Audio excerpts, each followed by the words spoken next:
show, and you know, we knew there was a lot of pressure and a lot to live up to, and but we really wanted to make this show, you know, feel the way we felt the first time we picked up a Stan Lee did a comic book, and so it was very gratifying. It was a huge relief when the response was positive, and it was maybe even a bigger relief when the ratings were really high.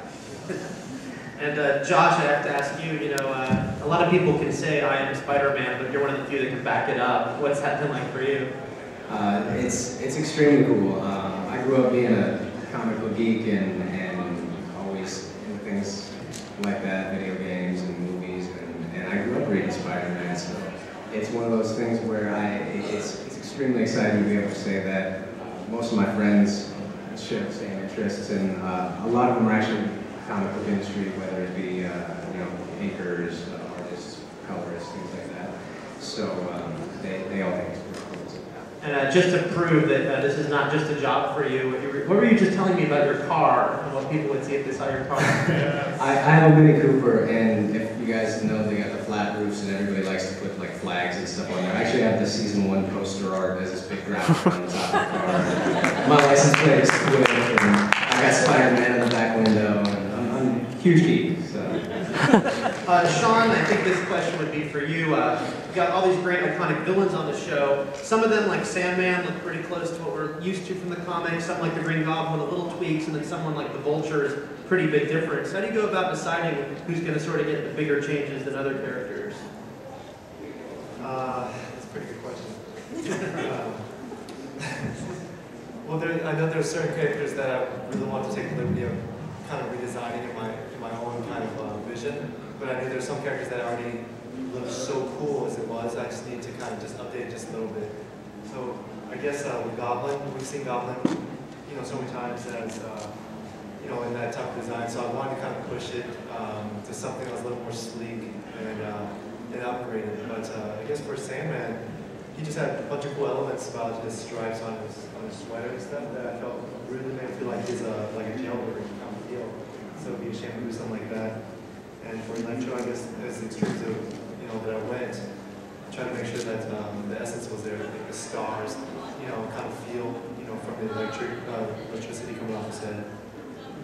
And Victor, I have to talk about the fight scenes on the show because they're so great. I think a lot of live-action superhero movies could sort of take a look at your show to see what to do. How did you come up with choreography for those? Is it just in the script, or you kind of figure out as you're going along the animation process? Yeah, it's all the script. Yeah, it's all not the script at all. It's a lot of hard work with the storyboard artists and the directors. A lot of it does actually start in the script in terms of like location that inspires us to use the environment and how Spider-Man's going to fight. When Greg and Sony first approached me about Spider-Man, I was super excited. Loved the original '67 series, and what I wanted to bring to this, along with the Ditko Stanley era Spider-Man, was Hong Kong over-the-top action, and it's been a great experience. It's been a lot of hard work, and you know, we had great storyboard artists on the crew. Adam Van Wyck was with us for both seasons. I think he's here. He boarded the Molten Man sequence you saw there. And a lot of great people. So let me ask a couple of season 2 questions. The first one is, have to get out of the way. What makes Canada and Bulgaria so special? I don't know. They're just luckier than we are, I guess. No, I mean, I'm sure that's got all to do with contracts and stuff like that. It's sort of out of our hands. It would have been really lovely if the show premiered everywhere at the exact same time, but we don't always have that luxury. On the other hand, I think that those of you who are patient and wait for Disney XD to catch up here with Canada and Bulgaria, you know, you'll be well rewarded for your patience. So we just got this great look at season 2, but what can you tell us about it? We saw Molten Man in there, I believe. Any other villains you can talk about that are coming up, or an overall sort of story arc or theme to the season?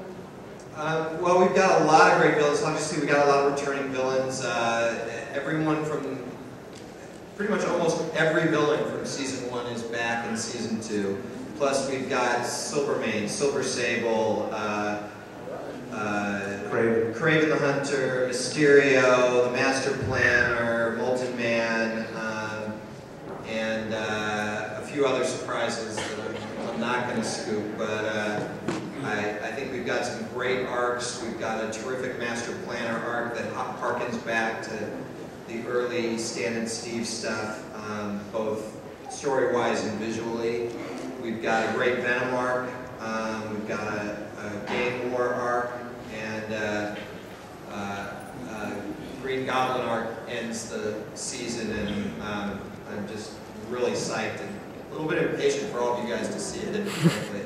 But we've got some great stuff, and we got a lot of great character stuff too. I mean, it's a big year for Flash Thompson. Joshua LeBar did some great work. Big year for Flash, big year for Jonah and John Jameson. That's Darren Norris as Jonah and John. You know, it's big year for Peter and his love life. Big year for Peter's love life. So I think we've got just episode after episode jam-packed with content. I mean, one thing I'm very proud of, I've got some of our writing staff is here. Kevin Hobbs, Andrew Robinson are here. But we just have a great writing team.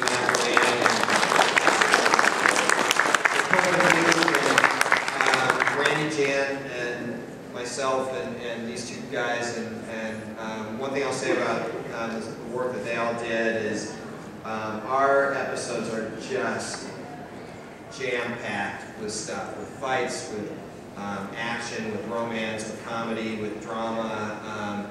You know, something is, you know, funny dialogue. Something's happening every second on that show. We don't waste any script. You mentioned Peter's love life. I have to ask Josh for you, but for anyone also, when or Mary Jane? What do you think? That's a tough one because I really don't think that any other show has developed Gwen as much as we developed Gwen. And I sometimes, when I'm watching the show, want to smack Peter upside the head.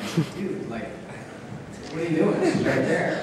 But I also really like the way that Mary Jane's portrayed a lot in our show. I think that it's really, really close to the original spirit of the character. And at the current time, I'd have to say Gwen because it's still kind of early in the show. You know, I still want to see what there is, what's going to come up for Mary Jane, and see where that goes. But I'd like to see the Gwen storyline kind of pick up for a little while longer. Greg, you mentioned the Master Planner, and if people remember the classic comics, they know who the Master Planner was, but as season 1 showed, the big man was a very different identity than he was in the comics. How much do you guys debate, you know, whether you're going to do more of a straight adaptation or give it a little tweak? Do you sometimes have arguments with each other about, no, Master Planner should be this person, or big man should be this person? You know, we definitely have